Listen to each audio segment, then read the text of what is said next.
السلام علیکم ورحمۃ اللہ وبرکاتہ۔ دوستو، آج ہم آپ کے لیے بہت ہی زبردست ایک وظیفہ لے کر حاصل ہوئے ہیں۔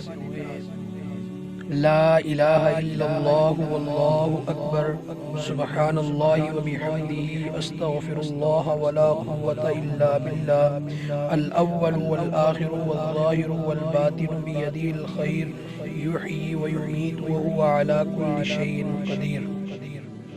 حضور اکرم صلی اللہ علیہ وسلم نے سیدنا عثمان رضی اللہ تعالیٰ عنہ سے فرمایا، اے عثمان، جو شخص اسے صبح کو 10 بار پڑھ لے تو اللہ تعالیٰ اسے 6 فضائل عطا فرماتے ہیں۔ نمبر 1، وہ شیطان اور اس کے لشکر سے بچ جاتا ہے۔ نمبر 2، اسے 1 قنطار اجر ملتا ہے۔ نمبر 3، اس کا 1 درجہ جنت میں بلند ہوتا ہے۔ نمبر 4، اس کا حور عین سے نکاح کرا دیا جاتا ہے۔ نمبر 5، اس کے پاس 12 فرشتے آتے ہیں۔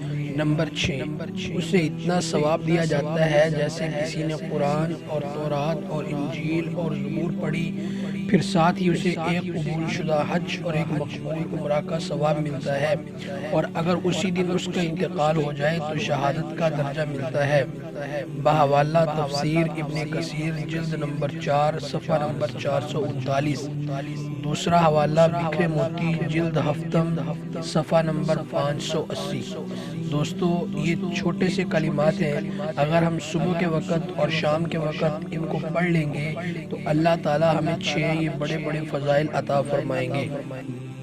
دوستو، اگر یہ ویڈیو آپ کو پسند آئی ہے تو اس کو زیادہ سے زیادہ لائک اور شیئر کریں، اور ہمارے YouTube چینل کو سبسکرائب کریں۔